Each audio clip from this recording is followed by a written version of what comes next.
It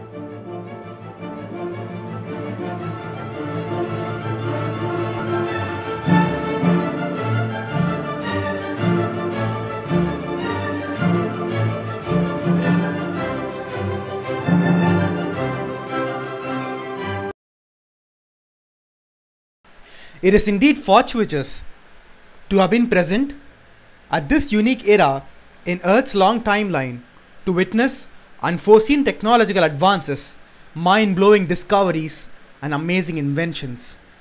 Throughout the ages, man has constantly endeavored to conquer space and time, land, water, and air in a bid to satisfy his needs, both material and intellectual.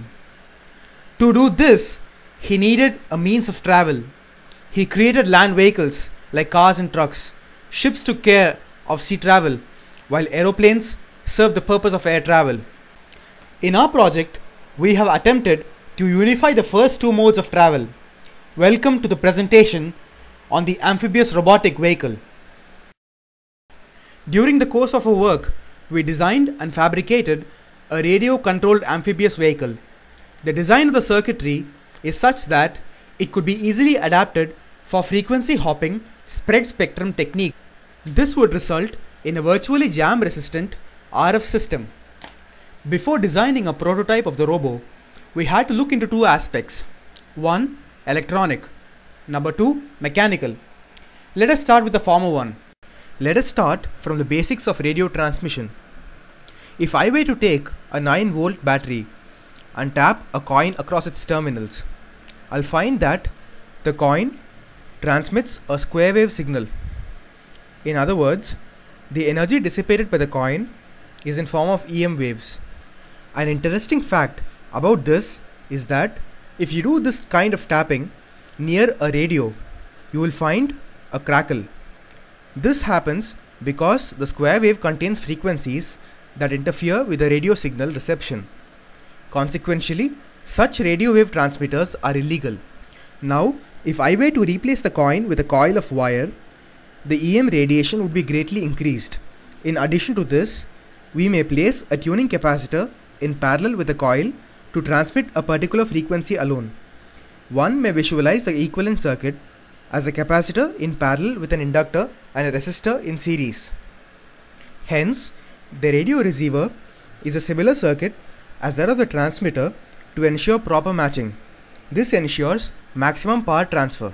Once we receive the signal corresponding to a particular frequency, we will need to amplify it. For this, we use the 3-stage amplifier. We shall soon see the reason for it. The first stage of the amplifier is designed to increase the power level. It uses an op-amp in the differential amplifier configuration to enhance the output signal. The series resistance and inductance are sufficiently increased, keeping the capacitance at an optimum level to obtain an acceptable gain of around 1.5 to 2. The second stage is designed to amplify the voltage level. This may be done by using a transistor self-bias circuit as shown. The third stage is the comparator stage. It uses a transistor with a pull-up base resistor. The buffer stage, comprising of two NOT gates, converts a transistor generated ramp signal into a square wave. So you see, we now possess a square wave of the same frequency as that of the antenna received sign. The advantage of having used a logic buffer in a previous stage is that we now possess a square wave alternating between logic voltages 0 volts and 5 volts. This implies that we may now interface our amplifier with a digital frequency counter to find out the frequency of our square wave. Let's have a look at the working of the digital frequency counter. The frequency counter uses an astable multivibrator as a reference clock. The astable multivibrator generates a square wave whose time period is much greater than the time period of the amplifier generated square wave. The amplifier produced square wave is sent to the trigger of a counter. The negative edge triggered counter counts the number of lagging edges possessed by the input trigger. The counter is reset periodically by the astable multivibrator square wave.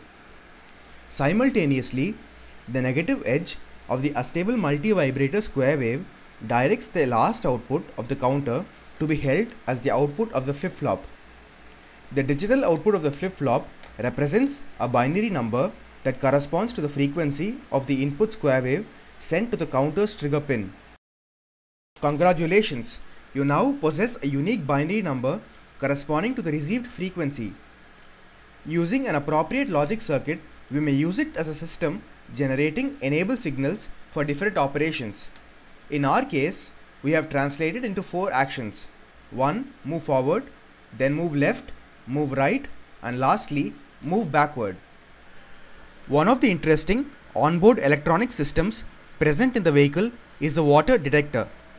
The circuit of the same is shown. The working principle of the water detector is that the conductivity of water is greater than that of air. Thus, when the 2 electrodes are immersed in water, a small conventional current flows to the base of the first transistor. The emitter of the first transistor is connected to the base of the second transistor to enhance its sensitivity. However, this connection is to be made through a diode to prevent the saturation current of the first transistor from affecting the base current of the second transistor. The emitter voltage is now dropped across a drain resistor of 220 ohms and fed to the input of the NOT gate. This is done to prevent the presence of a high impedance state at the input of the NOT gate. The LEDs are connected to the output of the 2 successive series connected NOT gates. Depending on whether the vehicle is in land or water, the corresponding LED glows. Let's have a look at the mechanical model. The bot is built with a surfboard as its chassis. The front 2 wheels are left to freely rotate about an aluminium shaft. The rear wheels, that's this, is to be fitted over here. And this motor is supposed to be a high torque and a low speed motor, capable of dragging loads up to 5 kilograms. As you can see, from the mechanical model, the wheel is designed in such a way that it can run on both land and as well as propel the vehicle in water.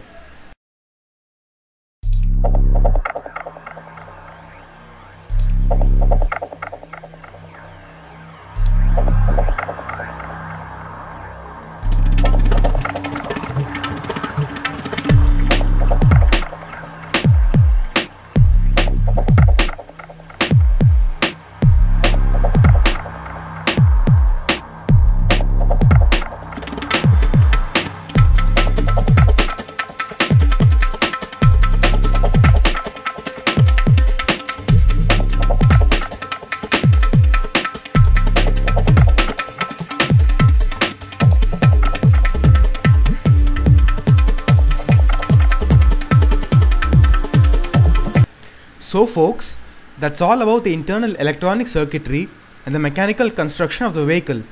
We thank you for your time and hope that you found this presentation useful.